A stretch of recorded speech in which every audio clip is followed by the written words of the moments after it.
President Biden is facing growing concerns about his age after his first debate with former President Trump in 4 years. Both men traded several jabs throughout the 90-minute debate. The only person on this stage is a convicted felon is the man I'm looking at right now. But when he talks about a convicted felon, his son is a convicted felon. But the president struggled to answer questions, at times trailing off. The idea that they're going to, I'm proposing that everybody, the millionaires pay 1%. So no one I would not raise the cost of Social Security for anybody under $400,000. Trump, meanwhile, appeared forceful while also launching a series of lies and misleading attacks. Now, key figures from across the Democratic Party are talking about potentially replacing Biden on the ticket. ABC News senior congressional correspondent Rachel Scott has the highlights. Panic and concern within the Democratic Party after this debate performance from President Biden.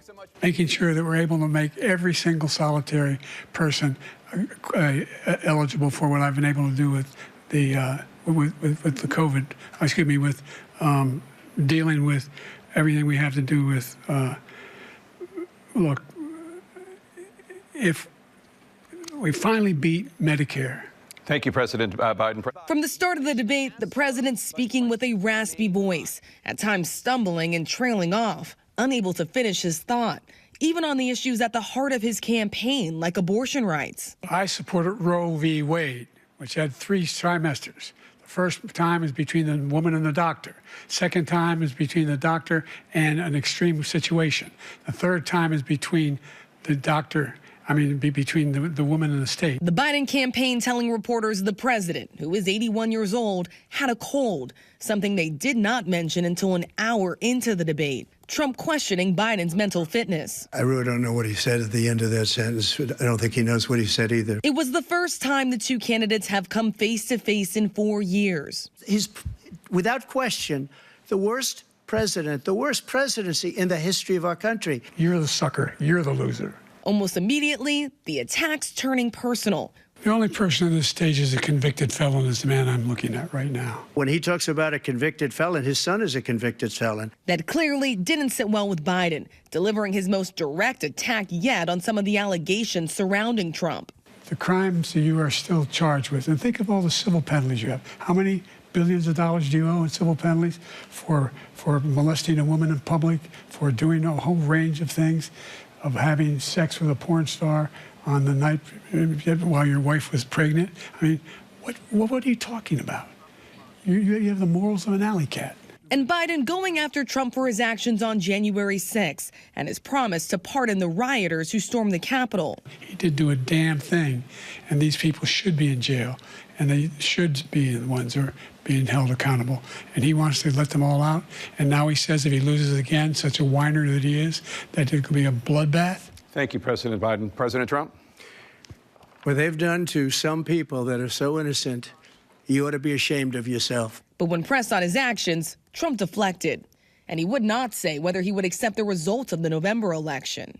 If it's a fair and legal and good election, absolutely. I would have much rather accepted these, but the fraud and everything else was ridiculous. Trump pushed several false claims, from insisting there was no terror during his administration to claiming that every legal scholar in the world supported overturning Roe versus Wade. Every legal scholar wanted it that way. At one point, the two oldest candidates in history bickering over their golf game. I told you before, I'm happy to play golf if you carry your own bag. Think you can do it? That's the biggest lie. That he's a 6 handicap of all. I was an 8 handicap. Yeah. 8. Never. But I have, how many? I've seen you swing. I know you swing. Okay, let's not act like children. And while Biden tried to address his age head on, this guy's 3 years younger and a lot less competent. I think that just look at the record. Look at what I've done. Look how I've turned around there. The most consequential night of the campaign ended with only more questions.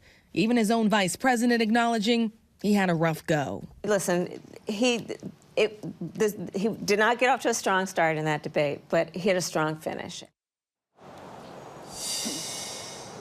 And I want to bring in ABC News senior congressional correspondent Rachel Scott for more. Rachel, how are Democrats responding this morning to these concerns over the president's fitness to take on former President Trump in November?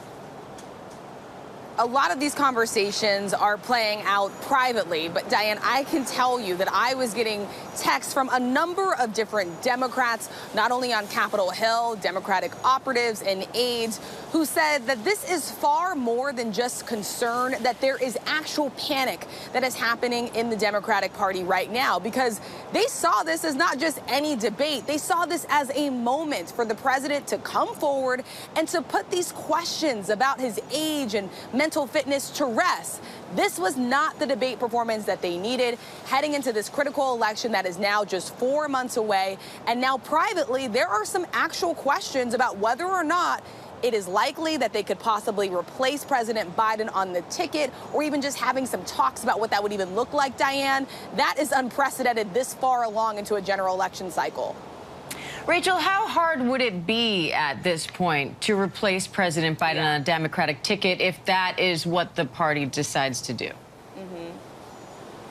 Extremely hard, but not impossible by some Democratic standards. They would have to have some sort of open nominating process, possibly on the convention floor when the DNC does meet in just a number of weeks here. And so now this has really accelerated these talks and conversations. Look, publicly, you're hearing a lot of top Democrats stand by President Biden. They say this is our nominee. We're going to back him heading into November. But privately, these discussions are playing out where they are, in fact, asking themselves if Donald Trump is such a risk to democracy, is this the candidate that can beat him in November?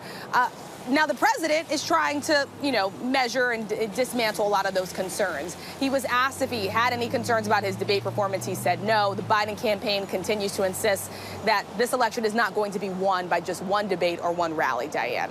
All right, senior congressional correspondent Rachel Scott in Atlanta, thank you.